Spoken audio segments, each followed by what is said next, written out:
night of Miami, Florida, with one of the greatest things we have seen from the Miami Dolphins this season, with the debut of Tua, a great game against the LA Rams, and everything was going the way how it should be.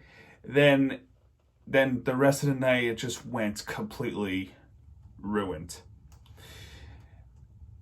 The heads up, there could be a miniature rant, because I've had enough with this team.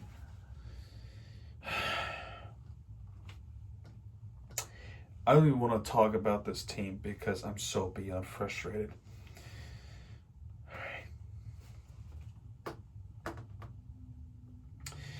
All right.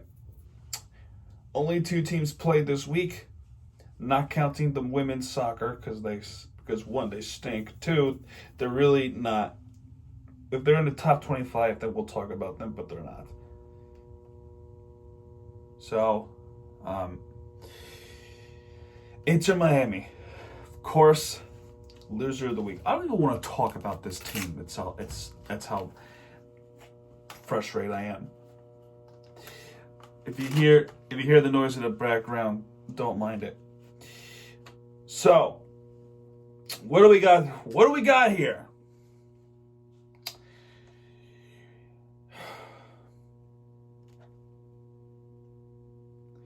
Wednesday, October 28th, 2020, Inter Miami went on the road to take on FC Dallas, where they could have won and they should have won.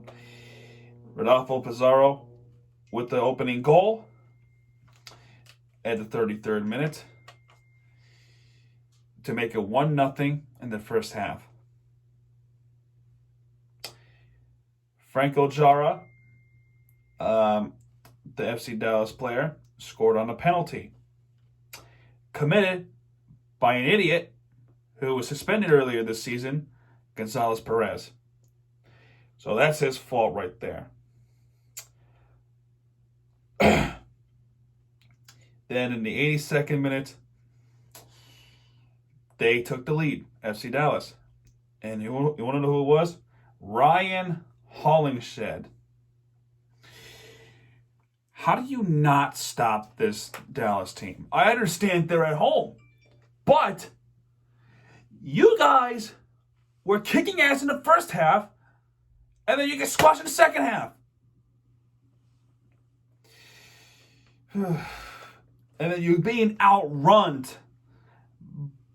You're being outrun by, what's his name? Number 21 of the FC Dallas, Michael Barrios. You've been outrun by him all game long.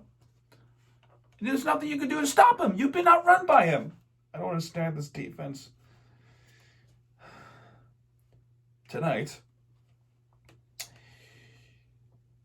Blaise Matuidi took the lead to make it 1-0. An opening goal. Sound familiar? 1-0. Ayo Akinola, Toronto. This is tonight. In the 55th minute, they equalize. Where Inter Miami was there, but there was nothing they could do. Alejandro Pozuelo, and a penalty committed by Ben Sweat. Game, set, and match 2-1. This is the 7th fucking time, no exaggeration, 7th time they lost 2-1, 4 times they took the lead. 4 times out of the 7 they took the lead. 7 times they lost 2-1. And this became a meme. Not only it became a meme, but it became a meme in the worst time possible. We're in the playoff. We're trying to make it to the playoff position. And these games are so important that they fucked up. They fucked up twice in this week. By the same score, by the same outcomes, but in reverse. What bullshit is this, Inter Miami? What bullshit is this? This is no exaggeration. I counted this on my way back home from MJ23's house. He was watching Orlando City game. I was watching my own game. I counted this 7 times. They lost 2-1. 4 of them, they took the lead in the first half and they gave it all up in the second half. First time they did it was against DC. Second time they did it was against Orlando in the MLS Back tournament. Then third time they did it was against Dallas. Then the fourth time was tonight. 3 other times they lost 2-1. They were down by a point. And they equalize, and then they blow it in the second half. I'm not counting those that we won 2-1. Not even the Higuain goal. I'm referring to those losses that we lost 2-1 on those games. Were those games that we should have won, but it keeps happening over and over and over and over and over again. And you know what? This is embarrassing. I feel humiliated. So now, with this game, where Montreal lost, Atlanta winning, DC tying it, we're in a bad position. We're in a very bad position. With this Montreal loss, we could have leapfrogged fucking Chicago and Montreal, I believe. Yeah, Chicago and Montreal. We could have leapfrogged it all the way up to 8th place. But no. Once again, Inter Miami chokes in the second half, where the games matter the most. Now, on decision day, we better hope that Atlanta loses, Montreal loses, and Chicago loses. If one of those teams win, we're done. We're not making the playoffs. And don't give me the bullshit saying, well, this is the first year. Oh, really? Look at Seattle, where they had their first year and they were dominating. Look at fucking Nashville. They're winning. And don't tell me, because this Eastern Conference is a shithole, that there's 10 spots available because there's more spots in the Eastern Conference. Bullshit. I'm not talking about fucking spots. I'm talking about the way how we played was a disgrace. Don't give me that shit. Do not give me this shit at all, because I'm just going to delete your comments. I will even shut you down in the arguments. That's how bullshit and pissed off I am. Sunday, the game matters. A lot.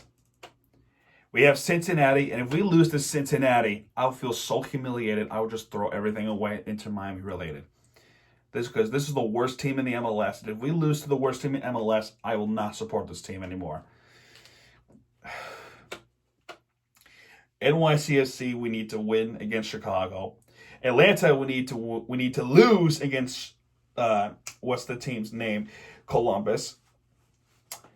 And with DC, right? With DC United, we would hope that that game ends in a draw.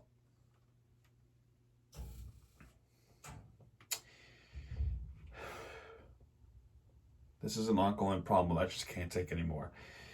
Anyway, let's move on to something positive, and we'll move on to the win of the week, which is all the gear I have on right now. The Miami Dolphins. This is a historic game for a few reasons. One reason alone is this is Tua's first ever start in his major league career, NFL career. They're going up against a LA Rams who is 5-2 at the time. So Robert Woods scores a touchdown after a fumble that happened in the first possession, which was a bad turnover. So there were many chances for most of the first quarter, but at the end of that quarter, Tua made a historic pass from the 3-yard line to Devontae Parker. That was his first ever touchdown pass of his career. Now in the second quarter, there was drama in the first 5 minutes of the second quarter. Let's see here. It was Gaskin, right? Gaskin who had the ball, carrying the ball, and he fumbled the football, and they gave it to LA Rams. On the next play, Jared Goff, who was the LA Rams quarterback, fumbled the ball of himself, and Andrew Van Ginkel, I don't know how to pronounce his name. I wasn't paying attention. I was paying attention, but I didn't figure out the name. But he picked up the ball, and he ran it all the way down for a Miami defensive touchdown. This is a defensive touchdown. It's a fumble recovery for 78 yards. This was, Holly came to join us. This was a great and historic touchdown for a couple of reasons.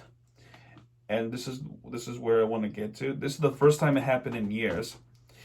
And this next touchdown is going to be the talking point of the argument. Shaquem Grant, 88 yards from a punt return. Nobody was able to capture him. Nobody was able to take him down. And he would score a special teams touchdown for the Miami Dolphins. Shaquem Grant, 88 yards to make it 7-21 Miami. Then the next possession, which was from an interception committed by a Jared Goff. Miles Gaskin, who was the guy who fumbled the ball earlier, he redeemed himself by scoring a touchdown to make it 7-28. 7-28 Miami. At the end of the second quarter, Kai Forbath hits a field goal to make it 10-28. There was not much action happened with the third quarter, and most of that quarter was the punt, so nobody scored the third quarter. Fourth quarter, however, Robert Woods scores a second touchdown of the game, and this was a touchdown pass from Jared Goff to make it 17-28. And that's pretty much the end of the Miami Dolphins game, as this is a historic win. Not only Tua gets his first win, but he also gets his first touchdown pass. And for the first time since 2009, that the Dolphins scored a defensive touchdown and a special teams touchdown in the same game. First time in 2009. Can you believe it? 2009. Are you hearing this?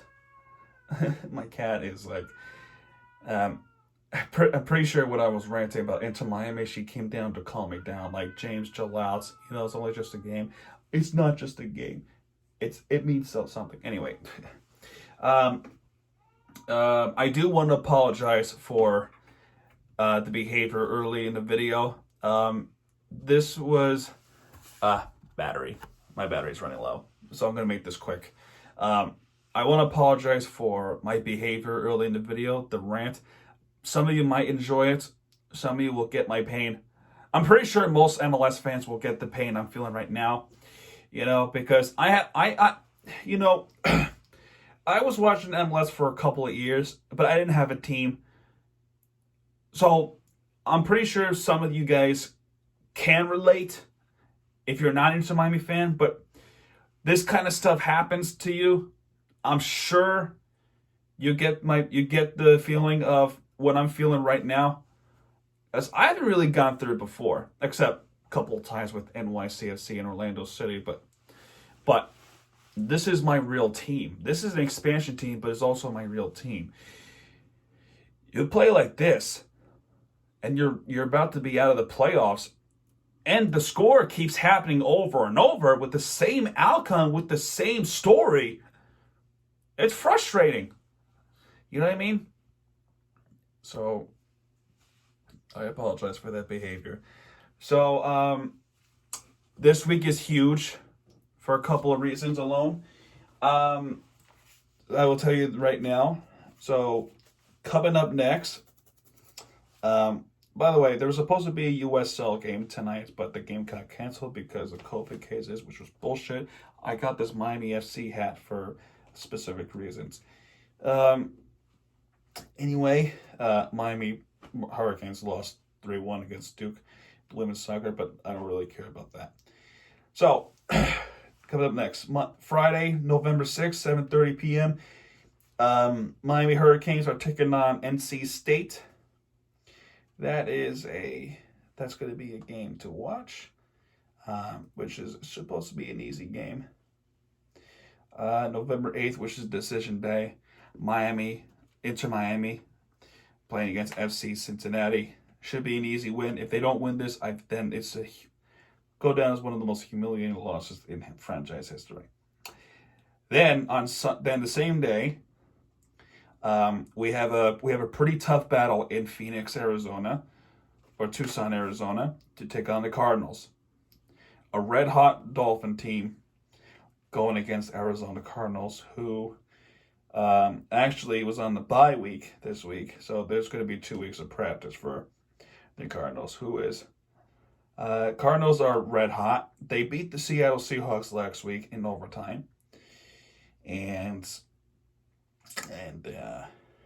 we have a tough battle on Sunday. Sunday is an important day for both teams because this will test the Dolphins. This will test what the Dolphins is really capable of. If they beat the Cardinals, they are a real team to really fear the rest of the NFL. Then Inter Miami, this is their last chance. They hope, well, you better hope, Atlanta loses the game against Columbus. Montreal and DC draw. And I'm pretty sure, Chicago loses to NYCFC. So, William, if you're watching this, please beat Chicago for our benefits, because we're in deep shit. Anyway, thank you for watching this. If you like this video, please leave a like, hit that subscribe button. Tuesday, there is going to be a Groundhog video, and there is going to be a long Mario Party video for Tuesday. So, if you guys, it's going to be an important day on Tuesday for, politic reasons.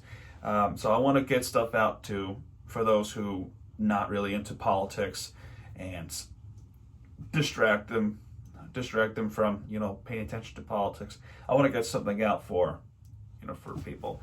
Anyway, that's it. I'm going to go sleep. I'm going to calm my nerves. Yeah. All right. Well, have a good night, everyone, and I'll see you later.